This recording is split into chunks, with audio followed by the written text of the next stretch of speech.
Hey, salut la team Lactée, bienvenue dans ce nouveau podcast au fil du lait, le podcast où on démystifie, on déconstruit, on se révolte, on anarchise l'allaitement, on remet beaucoup de choses en question. Moi, c'est Mayanne du compte Instagram à pas de moi ou à pas de moi.com. Vous trouverez toutes les refs puisque je suis formatrice conférencière, je crée des bijoux les maternels et j'ai même créé une gamme de nutriments spécifiquement pensés pour les mères allaitantes. Bref, je vous laisse aller checker tout ça sur apademoi.com. Et aujourd'hui, j'ai la joie d'accueillir une abonnée de longue date. Mais genre, les gars, je pense qu'elle est là avec les meubles, elle, direct, tu vois. Merci Aurore d'être avec nous. Aurore du groupe Aurore Lacté, qui fait aussi partie de la team des facilitatrices d'allaitement, mais elle se présentera bien mieux que moi. Bonjour. Bonjour à tous, bonjour Mayanne. Merci de cette présentation. C'est vrai que les meubles sont installés depuis très longtemps. Moi, je pense que tu es venue avec, hein. Moi, je pense que tu es venue avec. C'est toi la livreuse et t'es restée. C'est ça. Donc moi, je suis Aurore, je suis facilitatrice d'allaitement. Je suis maman de deux garçons, bientôt trois, incessamment sous peu. Euh, des enfants que j'ai allaités ou que j'allaite encore. Donc je suis en allaitement depuis 6 ans maintenant, non-stop, même pendant mes grossesses. Je suis cavalière, je suis danseuse, je suis maman nature, je suis plein de choses comme ça. Et oui, on est venu aussi aujourd'hui pour discuter allaitement et tout ce qui va avec. Toi, t'as allaité pendant tes grossesses Ouais, et j'allaite toujours.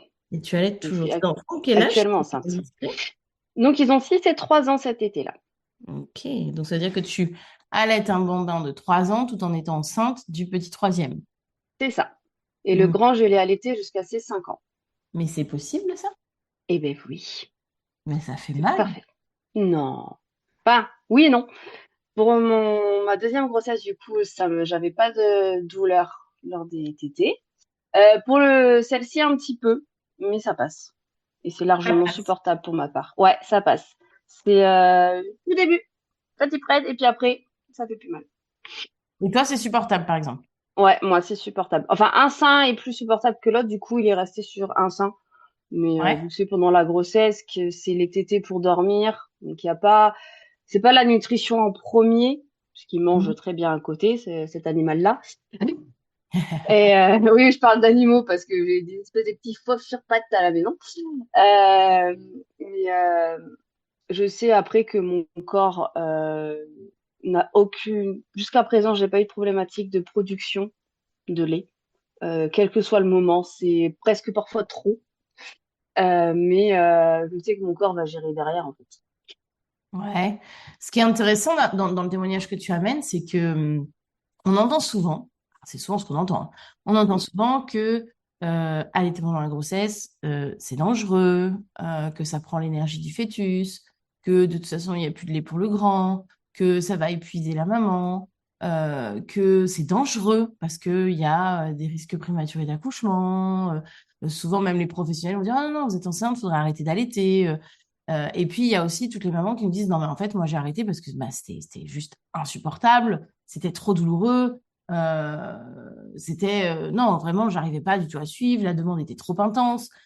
Et ça, c'est totalement entendable. Mais ce que j'aime dans ton témoignage, c'est que finalement, on a là une autre version qui est aussi intéressante, je trouve. Mm. Oui, oui, c'est vrai que. Alors moi, je te suis depuis bien plus longtemps que mes grossesses. Je vais taire le nombre d'années. Donc c'est Ça vrai va que me dire, ça va me dire. c'est ça. J'avais déjà énormément d'informations avant même de tomber enceinte. Ça a d'ailleurs été un de mes créneaux pour asseoir l'allaitement dans mon couple. C'est-à-dire que j'ai dit, tu veux pas que j'allaite? Ok, à mon chéri. J'ai fait, dans ce cas, c'est toi qui fais des biberons la nuit. Moi, je me lève pas. Il a fait, ouais, l'allaitement, c'est bien. Ah, la team des feignasses, on vous reconnaît, hein. Ah, écoute, du coup, puis ça lui allait bien. Parce que pour mon deuxième, en fait, j'ai repris une formation suite à mon congé mat et il a dû faire des bibles la nuit parce que je partais Hmm, 48 heures d'affilée. Et il a hmm, bien vu la différence quand même, hein, ouais. clairement.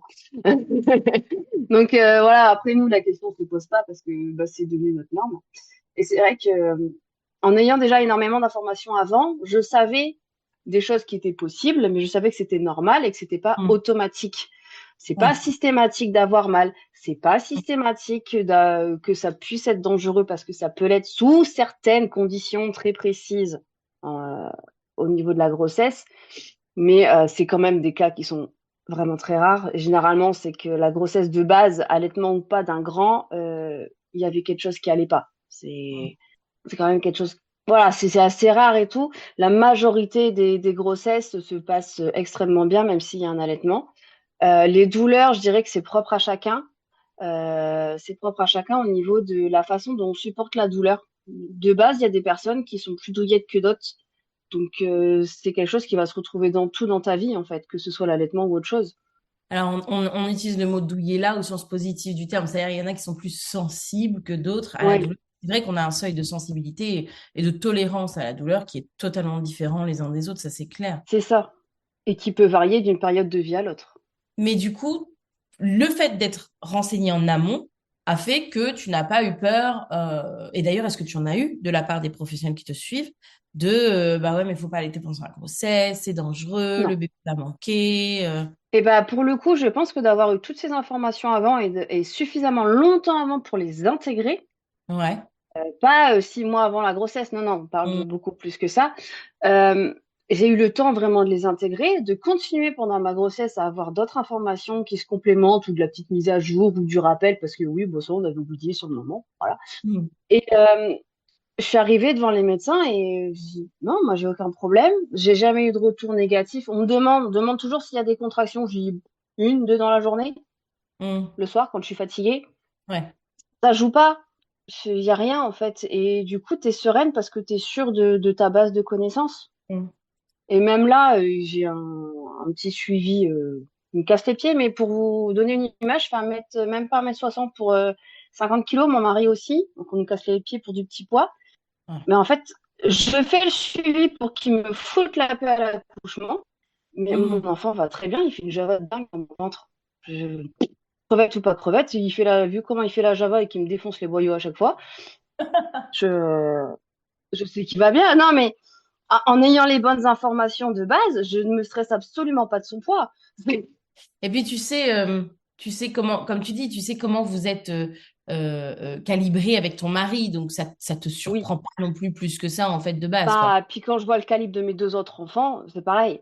Je veux dire, à 3 et 6 ans, ils font 10 et 15 kilos. Ouais, oui, oui, non, mais c'est ça, c'est des crapahuteurs qui se dépensent bien et qui crament J'ai ce qu'ils... des enfants qui bougent, qui sont dehors tout le temps, qui font pas de gras, hein. Mon grand, de toute façon, il n'a pas le temps de faire le gras puisqu'il passe son temps à courir. Ouais, ouais, non, mais c'est ça. Voilà, j'ai des crevettes. Hors Ça courbe, fait j'ai des totalement crevettes. la Euh, différence. Et du coup, qu'est-ce qui t'a de base, parce qu'on entend que tu étais beaucoup informé avant même d'avoir tes enfants, etc. Qu'est-ce qui de base t'a fait choisir l'allaitement? Est-ce que c'était un choix qui était déjà genre ancré en toi avant même d'avoir des informations autour de ça? Est-ce que non, qu'est-ce non, qu'est-ce qui fait naître ça? absolument pas. Alors, absolument pas. J'ai été, comme beaucoup de filles de ma génération, j'ai 30 ans, euh, avec les séries télé et le classico-classique accouchement sur le dos, le bib, les couches Ah, jetables dès le début. Voilà, le package le classico-classique de la celui société occidentale. celui qu'on déteste. Ok. Voilà. Et c'était quand j'étais en BTS que j'ai changé. J'ai commencé à changer. Quand j'étais en BTS, j'ai commencé à me tourner vers la naturalité pour moi, pour les soins, c'est du visage, des cheveux, Ouais. etc. Ça a commencé par là. Et à l'époque, je suivais une youtubeuse, comme beaucoup de monde à l'époque, Beauté, Ok. qui est tombée enceinte et qui a commencé à parler de tout ça et à expliquer que ben, ça c'était mieux, etc. Et c'est vrai, que c'est mieux sur Mhm. différents points. Mhm. Et elle a partagé un compte de portage à l'époque qui a ensuite partagé ton compte à toi, Mayan. C'est comme ça que je suis arrivée chez toi. Ok. Par le biais d'autres personnes. Et puis, mon BTS, c'est un BTS agricole, en élevage D'accord. laitier notamment. Ok. Euh, et il y a des choses qu'on voyait en cours, et puis que j'entendais sur, du coup, globalement, la maternité humaine, je vais dire, et bon, Ouais. plus précisément la lactation. Et puis, ben, en fait, à un moment donné, je me suis dit, enfin, ça a fait tilt là-haut qu'en fait, c'était plus logique d'être sur quelque chose de naturel qu'est l'allaitement que sur Mhm, un PCN. Et puis sur le mhm. côté un petit peu plus naturaliste écolo, bah oui, les couches lavables, notamment dans mon cas, bah, c'est quand même plus intelligent que les couches jetables au niveau de l'écologie. Ouais, ouais, bah oui. Et bah, petit à petit, comme ça a fait son chemin de pensée. Et comme il y a des choses que j'aime bien comprendre et qu'en plus je transposais mes connaissances zootechniques, donc animales, à Mhm, ce que tu partageais sur ton compte sur les connaissances au niveau humaine, sur la mhm, lactation, bah en fait, ça fait-il dans ma tête que c'était pareil, que c'était la mhm, même chose, et que c'est mhm. tout à fait logique qu'un bébé humain ait du lait humain et pas autre chose. Donc c'est Ouais, comme ça que j'en suis arrivée à aller dans l'allaitement et à y ouais. rester en fait. Ok, Voilà. ok. Donc c'est vraiment un parcours finalement qui s'inscrit de fil en aiguille, j'ai envie de dire presque C'est ça. de rencontres, enfin déjà tes études, puis le fait que voilà, que toi tu fasses des choses à côté, de fil en aiguille, tac, tac, tac, hop, ça a mené à tout Oui, c'est ça. ça, quoi. Et c'est arrivé que c'est pour moi ma norme de donner le sein à mes enfants, longtemps, aussi longtemps qu'ils le veulent ou que moi je suis capable de leur donner. Mhm. Parce que le sevrage de mon grand, c'est moi qui l'ai induit. Euh, on a pris le D'accord. temps, mais c'est moi qui supportais de moins en moins quand il se collait à moi. Et même encore aujourd'hui, j'ai du mal quand il se colle à moi, Mhm. par moment. D'accord. Après, c'est un enfant qui a besoin de câlins de par sa condition de naissance, malheureusement. Euh, Et oui, c'est devenu naturel, c'est devenu ma norme. Et quand j'ai dû donner un peu de PCN en complément à mon deuxième parce que je n'arrivais plus à exprimer suffisamment parce que mon corps était beaucoup trop fatigué. Je rappelle que j'avais repris des études en extérieur. Enfin, mon corps était vraiment trop fatigué pour quand j'avais plus mes enfants, ils se mettaient en mode service minimum, donc voilà, l'expression de lait n'était plus suffisante pour la consommation. J'ai eu du mal. J'ai attendu le dernier moment pour dire OK, acheter une boîte de lait, mais vraiment le dernier moment. C'est-à-dire que je crois qu'il a eu le dernier sachet de lait maternel dans l'après-midi. Ce même après-midi, ils ont été acheter du PCN pour compléter. Il avait quel âge? Dans les 6 mois à peu près, Ouais. 5-6 mois. Comment on fait pour choisir donc un PCN, je le rappelle, produit commercial pour nourrissons, c'est l'appellation juridique des laits industriels ou laits infantiles. On ne dit pas les maternels, c'est interdit depuis 1981, ou les maternisés plutôt, c'est interdit depuis 1981, je le rappelle. Ceci dit, comment on fait pour choisir un, un produit commercial pour nourrissons quand on a le bagage que tu as dans l'agroalimentaire, dans l'allaitement maternel, dans la lactation humaine? Comment on fait? Parce qu'on sait des choses. Euh, oui, on fait des choses. Bah moi, ce que j'ai fait, c'est après, je fais ça pour beaucoup de choses de produits bio. Je me casse pas la tête moi à décrypter les compositions. Je vais sur le site internet Objectif Bébé Bio, Ok. voir leur groupe Facebook, ça dépend, et ils ont pas mal de comparatifs intéressants qu'elles Ouais. essayent. C'est bénévole, hein, donc elles essayent de mettre à jour régulièrement Ouais. au fur et à mesure des nouvelles réglementations, des nouvelles compositions qu'ils peuvent leur avoir, ou si ça faisait un moment où ça n'avait pas été fait. Ce qui fait déjà un gros pré-tri.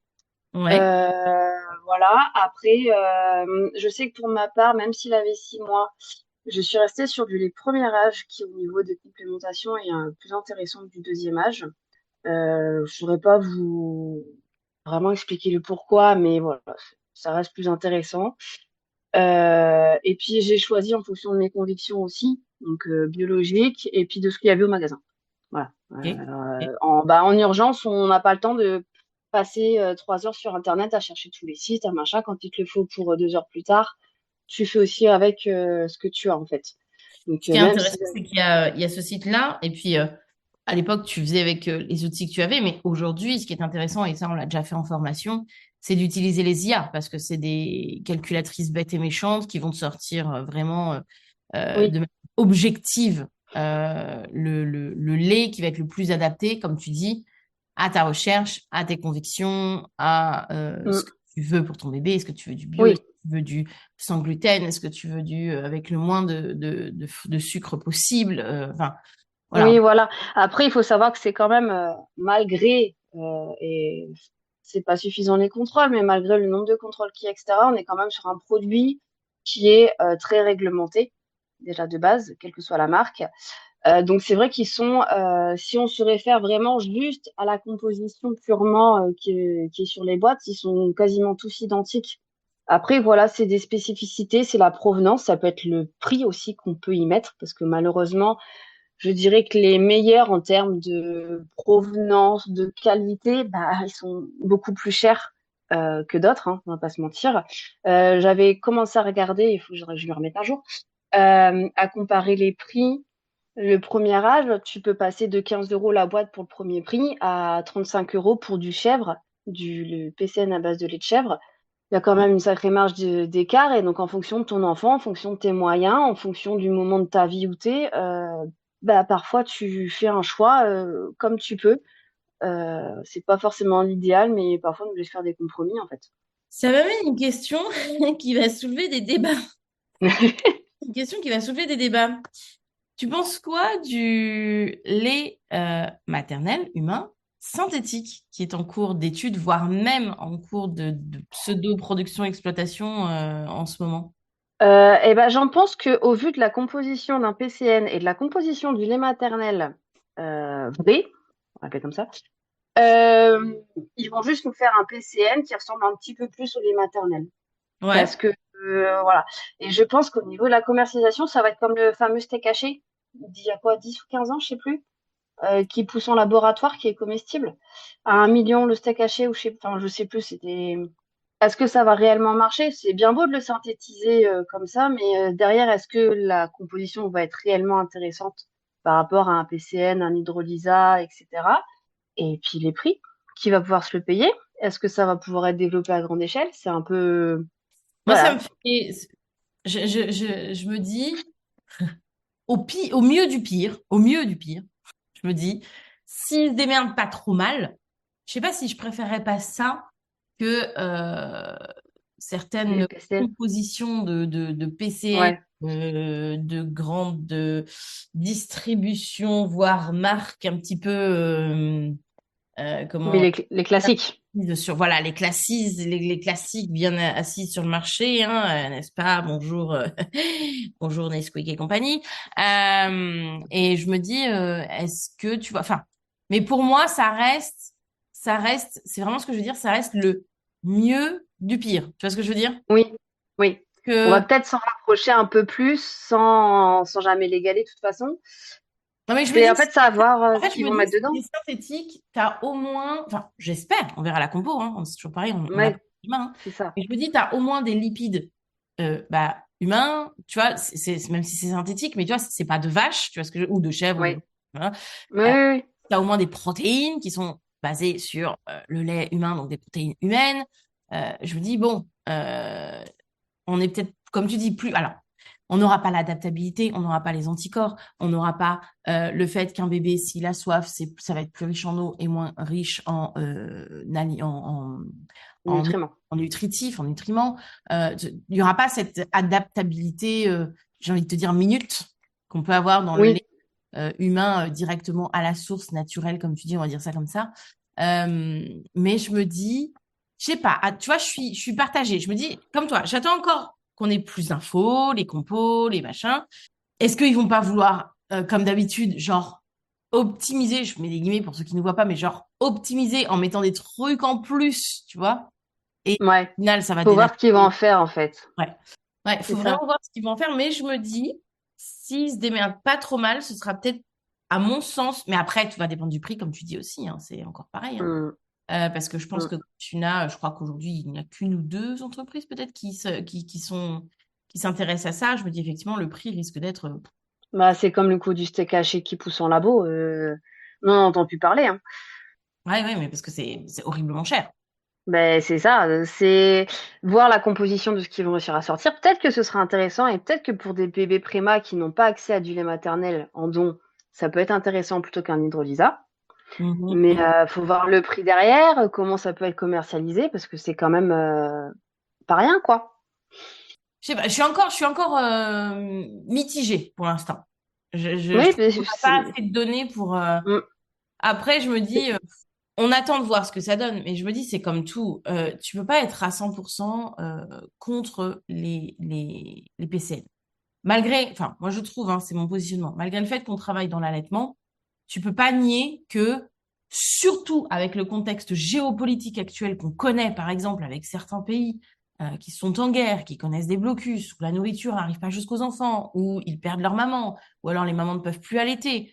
Je me dis, tu peux pas cracher 100% sur le dos des PCN, tu vois, parce qu'il y a des Ah oui, conditions non, mais pour lesquelles, ben, ça reste un produit qui va sauver une vie, quoi. Tu vois, même si oui. on est d'accord que c'est pas la substance idéale, la L majuscule, A majuscule, c'est pas la substance idéale pour un bébé humain, d'accord? Bah oui, bah quand tu récupères un chaton dans la rue et que tu lui donnes un peu de ton lait de vache parce que bah t'as que ça dans le frigo, c'est pas l'idéal non plus, on est bien d'accord. En attendant, t'as Mm. sauvé la vie du chaton. Enfin, des exemples comme ça, on en a, mais plein la nature, Oui. des chiennes qui Oui, sont y a pas besoin d'aller très là. loin. Même, je veux dire, moi, j'ai fait une formation, je faisais beaucoup de kilomètres par semaine. J'ai exprimé mon lait pendant toute ma formation, donc 1 an de formation, hein, type apprentissage. J'ai quand même été bien contente de savoir qu'il y avait du PCN quand j'arrivais plus à exprimer assez. C'est ça. J'ai accompagné une maman, elle a eu le package de mauvais conseils du départ, j'emploie le mot conseil parce que c'était à la maternité, Mhm. sur ouais, la petite a faim, enfin, elle a pas faim, faut lui donner la tétine, etc. Enfin, tous les mauvais conseils qui font mal débuter l'allaitement. Et je lui ai dit, mais si vous devez donner un bib de PCL le soir parce que vous n'en pouvez plus, la petite elle en peut Mhm. plus, mais donnez-lui, vous recommencerez demain, c'est pas grave. Et au final, au bout de 3 mois, il y avait plus de bib du tout. Elle m'a recontacté pour savoir si elle pouvait augmenter les quantités de bib LM, donc les maternelles à la crèche. Enfin, Ouais, c'est c'est pas, c'est un outil qui est mal c'est ça. utilisé.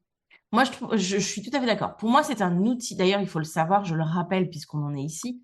Je rappelle que normalement, quand on vous propose un supplément de lait infantile, donc de PCN en maternité, vous avez déjà, premièrement, le droit de le refuser. Premièrement.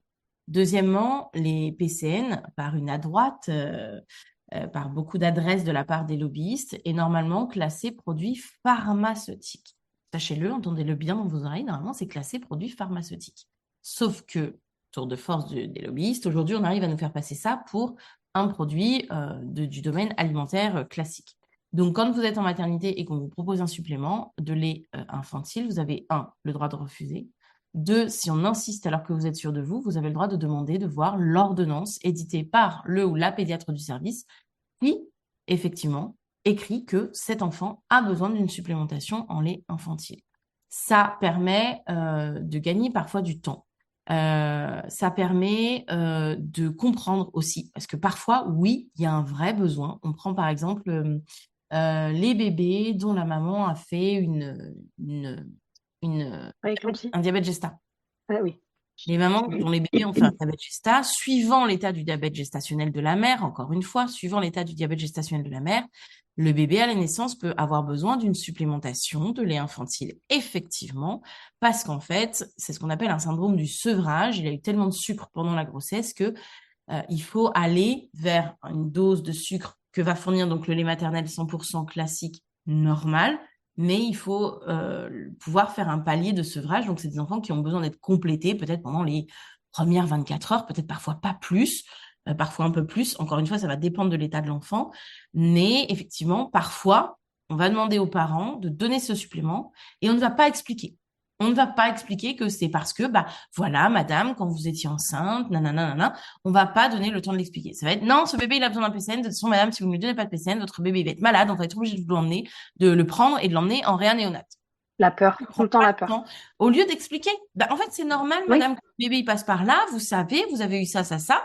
Là, ça va être que quelques temps. Vous inquiétez pas. À côté de ça, on va s'occuper de la lactation. Tout va pouvoir se mettre en place de retour à la maison. Vous en faites pas, nanana.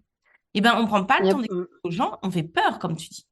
oui. Alors que Mais moi, c'est des j'ai cas une où il y a connaissance. besoin, finalement, d'un PCN. Oui. Mais moi, j'ai une connaissance là qui est enceinte, qui est en fin de premier, début deuxième trimestre, qui a un diabète gestationnel. Il lui parle déjà de déclenchement. Donc ça va qu'elle est déjà informée, qu'elle a déjà eu un enfant. Elle ne stresse pas avec ça.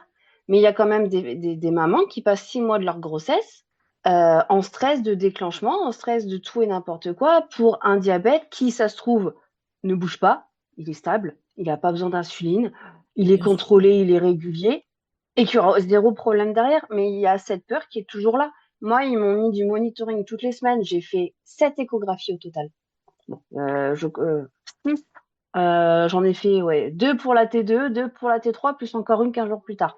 Mhm. Donc ça fait 5, ouais, c'est ça, 5 sur 6 mois, juste pour surveiller le poids. Alors que j'avais un enfant qui allait très bien à côté, que moi j'avais zéro pathologie.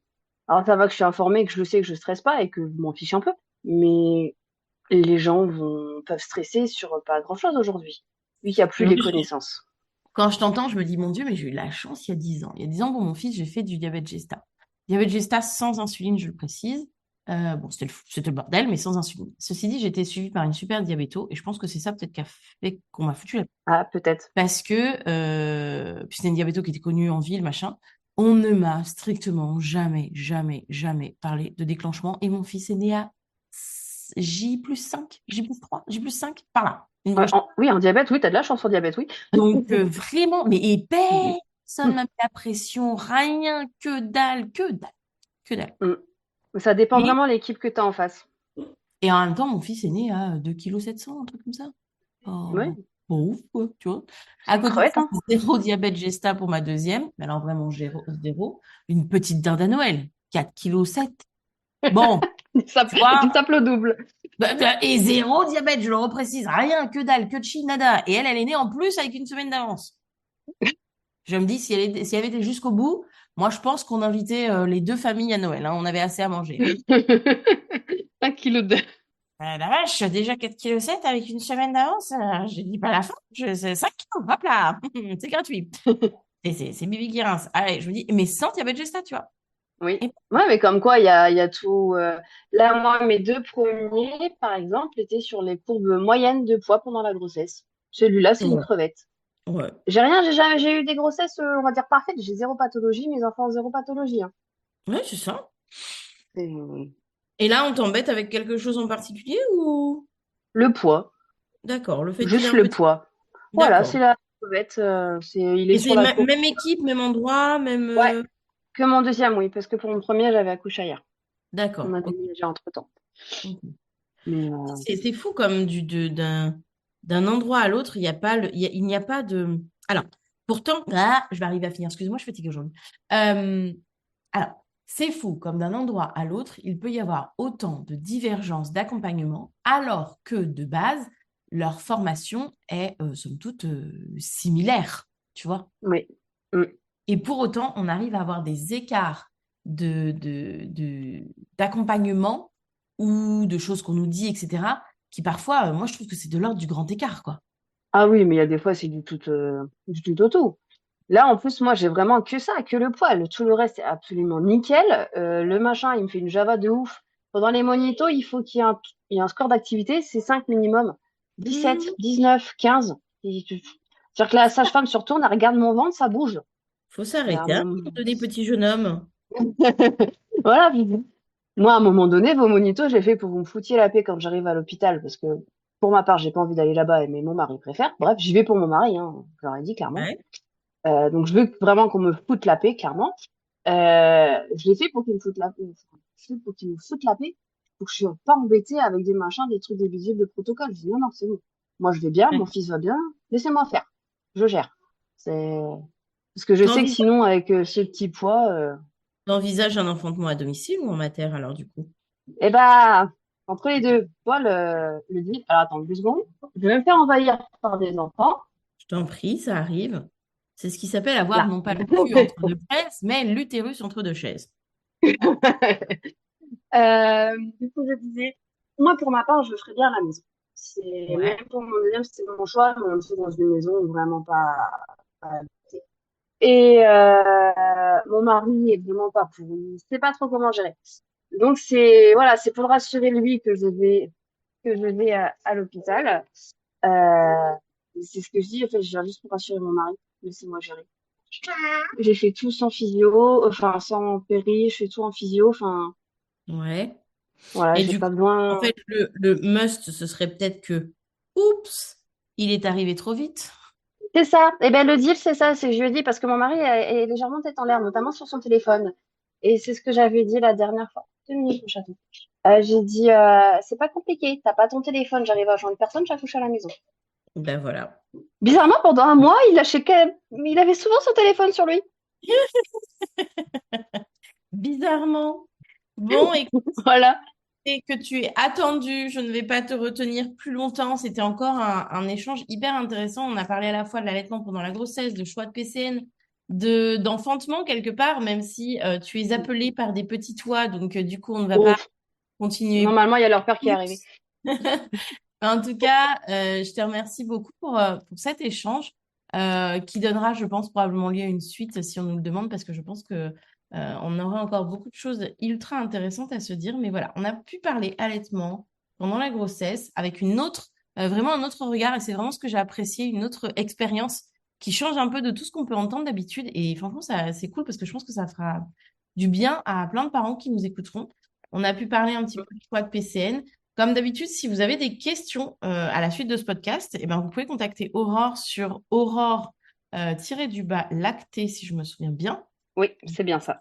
ou moi encore à pas de moi sur Instagram, et puis venir nous poser toutes vos questions à la suite du podcast. Il faut savoir que j'ai pas mal de gens qui se mettent à écouter le podcast et qui, je pense que c'est l'effet podcast, m'envoient des messages en même temps qu'ils écoutent, genre ils sont encore en conversation avec moi. Donc des fois, c'est Oui, je me rappelle de quoi on était en train de parler. Donc souvent, je vais réécouter l'épisode en même temps que la personne, parce que la personne m'écrit en même temps pour me dire, oui, mais alors là, j'ai dû mettre en pause parce que tu sais, je voulais te dire un truc parce que je suis pas. Donc voilà. Donc allez-y, allez-y, je réécouterai. Dites-moi juste sur quel épisode vous êtes, d'accord? Et moi, je réécouterai et je bavarderai avec en même temps. Je répondrai à vos questions en même temps, avec grand plaisir, ou Aurore, avec grand plaisir. En tout cas, merci Aurore d'avoir été présente. Si tu avais un mais, petit mot de la fin à laisser aux parents, aux mamans, ça peut être un mot, une phrase un peu plus, hein, c'est pas. Qu'est-ce que c'est? mais au niveau de l'allaitement, mais vous prenez pas la tête, clairement.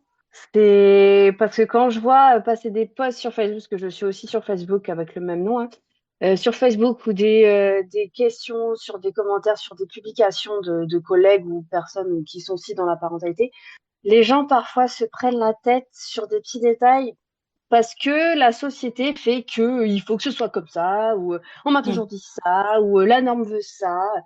Non, hum, juste tout le monde va bien, tout le monde est en bonne santé, ça se passe bien pour tout le monde. Ok, c'est bon, souffle, passe à autre chose, fais ta life et tout ira bien en fait. Enfin, hum, pas de stress à avoir sur des choses qui ne devraient pas nous stresser. Ok. Voilà. Merci beaucoup. Merci beaucoup. Je pense que c'est très bien. Voilà, lâchez-vous la grappe. C'est ça. Zen. C'est le Ouais, meilleur bah, moyen que ça se passe. merci encore une fois, Aurore, pour cet instant, pour ce moment de podcast-là ensemble. On vous fait des gros bisous. Moi, je vous dis à bientôt pour un prochain épisode. Et puis voilà, ciao. Bisous.